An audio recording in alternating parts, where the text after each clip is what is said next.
Welcome to the book of Luke. This is chapter 14. Here is the word of the Lord. Now it happened as he went into the house of one of the rulers of the Pharisees to eat bread on the Sabbath, that they watched him closely.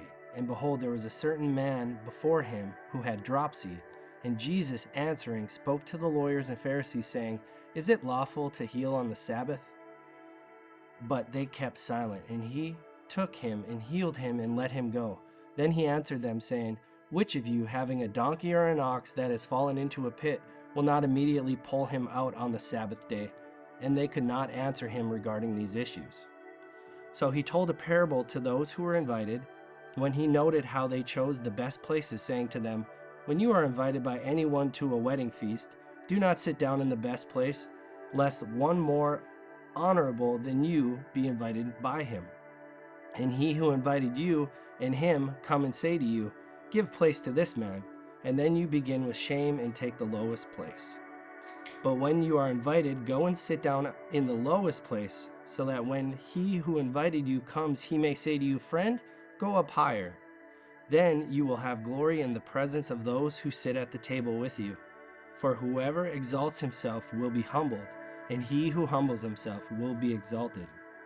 When you give a dinner or a supper, do not ask your friends, your brothers, your relatives, nor rich neighbors, lest they also invite you back and you be repaid.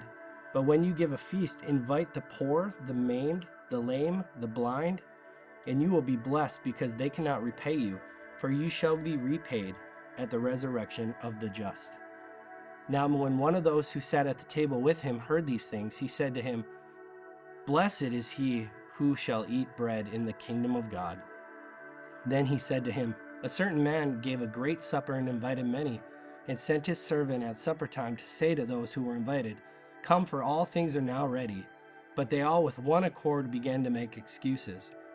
The first said to him, I have bought a piece of ground, and I must go and see it. I ask you to have me excused. And another said, I have bought 5 yoke of oxen, and I'm going to test them. I ask you to have me excused. Still another said, I have married a wife, and therefore I cannot come. So that servant came and reported those things to the master. Then the master of the house, being angry, said to his servant, Go out quickly into the streets and lanes of the city, and bring in here the poor and the maimed and the lame and the blind. And the servant said, Master, it is done as you commanded, and still there is room. Then the master said to the servant, Go out into the highways and hedges and compel them to come in, that my house may be filled. For I say to you that none of those men who were invited shall taste my supper. Now great multitudes went with him, and he turned and said to them, If anyone comes to me and does not hate his father and mother, wife and children, brothers and sisters, yes, and his own life also, he cannot be my disciple. And whoever does not bear his cross and come after me cannot be my disciple. For which of you, intending to build a tower, does not sit down first and count the cost, whether he has enough to finish it? Lest, after he has laid the foundation and is not able to finish, all who see it begin to mock him, saying, This man began to build and was not able to finish? Or what king going to make war against another king does not sit down first and consider whether he is able with 10,000 to meet him who comes against him with 20,000? Or else, while the other is still a great way off, he sends a delegation and asks conditions of peace. So likewise, whoever of you does not forsake all that he has cannot be my disciple. Salt is good, but if the salt has lost its flavor, how shall it be seasoned? It is neither fit for the land nor for the dunghill, but men throw it out.